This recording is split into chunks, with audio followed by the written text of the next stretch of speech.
je vais vous parler du christianisme et de l'anti-judaïsme.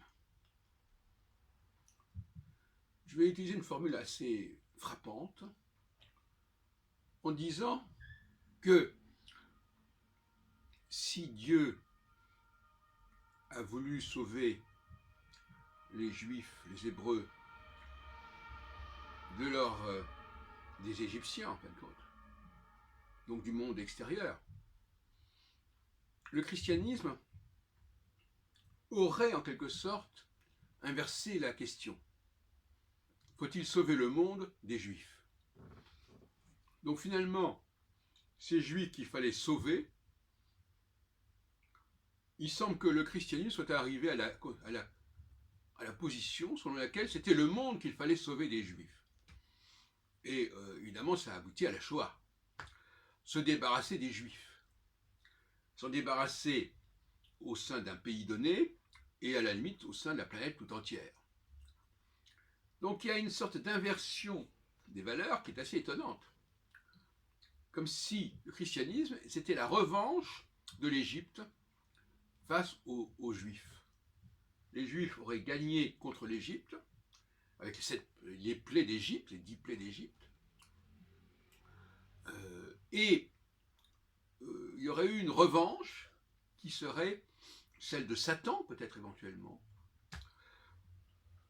pour, cette fois-ci, s'en prendre aux Juifs, justement, et libérer le monde de la présence juive. Voilà comment je vois aujourd'hui la problématique. Il y a quelques éléments qui vont dans ce sens. D'abord, premièrement, parce que actuellement je fréquente des milieux plus ou moins chrétiens qui sont fondamentalement antisémites ou anti-juifs. Je les ai interviewés d'ailleurs, on peut le voir, avec des formules, des nuances particulières.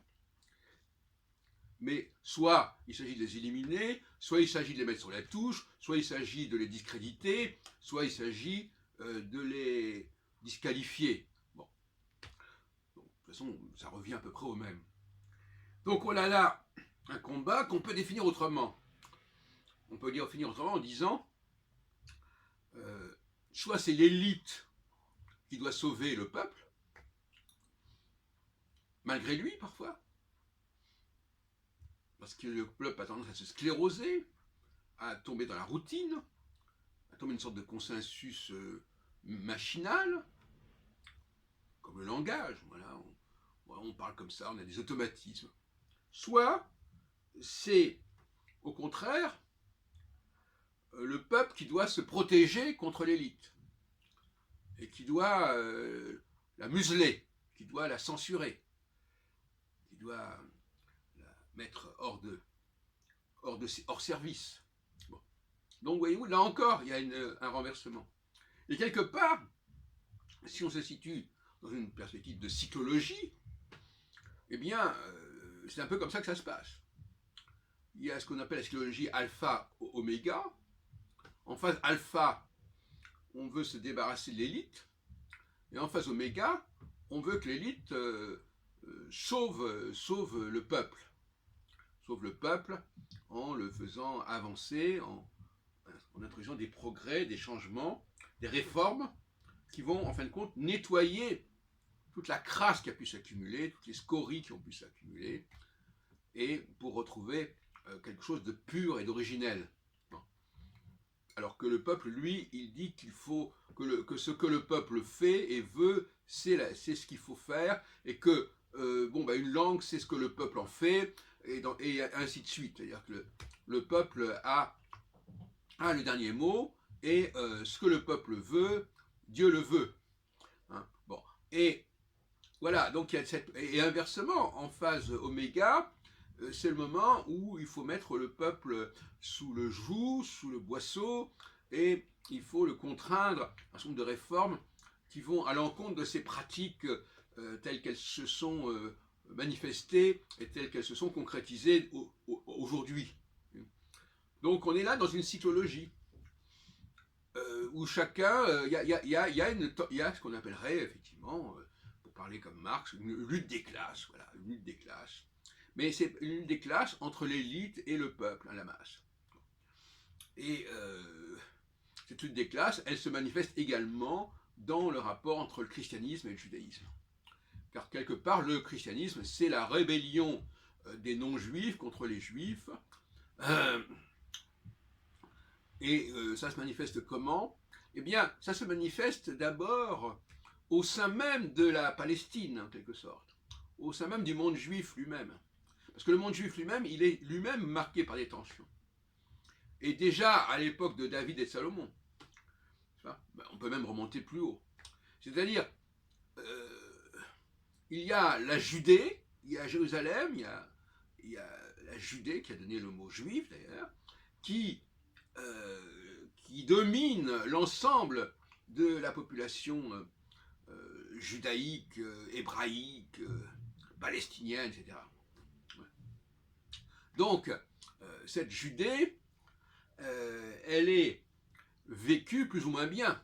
Ce pouvoir judéen, il est rejeté. Et il va être rejeté à la mort de Salomon, lorsque le fils de Salomon, Roboam, n'a pas la bonne attitude à l'égard des populations du nord du pays, et ces populations vont se rebeller. Finalement, cette rébellion de ces populations du nord, elles vont donner naissance au christianisme, au fin de compte. Le christianisme n'est jamais que l'émanation et le prolongement du conflit qui existait au sein même de l'État hébreu, de l'État salomonien, comme voudra, où il y avait déjà cette tension. Et d'ailleurs, Jésus lui-même n'appartient-il pas à ce peuple non juif, mais judaïsé? Jésus de Nazareth, qui naît à côté de Nazareth, dans la Bethléem, non pas de Judée, mais la Bethléem de Nazareth. Donc, Jésus le Nazaréen, Inri, Inri, c'est la formule qui figure autour de... C'est Jésus de Nazareth. Et Nazareth, c'est pas la Judée. Et Nazareth, c'est pas Jérusalem. Donc, voilà. Donc déjà, tous les germes de l'antijudaïsme, de l'antisémitisme, ils sont déjà dans la population soumise aux Juifs, au sein de l'État... alors il y a un problème d'expression, de l'État palestinien, je dirais presque, en fin de compte. C'est-à-dire, il s'agit presque d'un concept géographique. Il y a une géographie, il y a un territoire, et ce territoire, qui se trouve notamment à l'ouest du Jourdain, ce qu'on pourrait appeler la Cisjordanie, en particulier, eh bien, il y a au nord la Galilée, et au sud la Judée, la Judée, et il y a un conflit de pouvoir entre ces deux tensions, et je dirais donc que le rapport entre les juifs et les chrétiens reformule et redéploie le rapport entre les populations du nord et celles du sud, et l'expression qui est utilisée dans les chroniques, etc., on nous dit, voilà, à un moment donné, on renvoie la maison de David, on dit, nous n'avons plus besoin de la maison de David. La maison de David, ce sont les Juifs. Bon, donc finalement, il y a déjà là le germe de quelque chose, de la même façon que les prophètes, d'une manière générale, véhiculent aussi une forme d'antijudaïsme qui va être récupérée par les chrétiens, qui vont retourner les discours des prophètes contre le monde juif lui-même.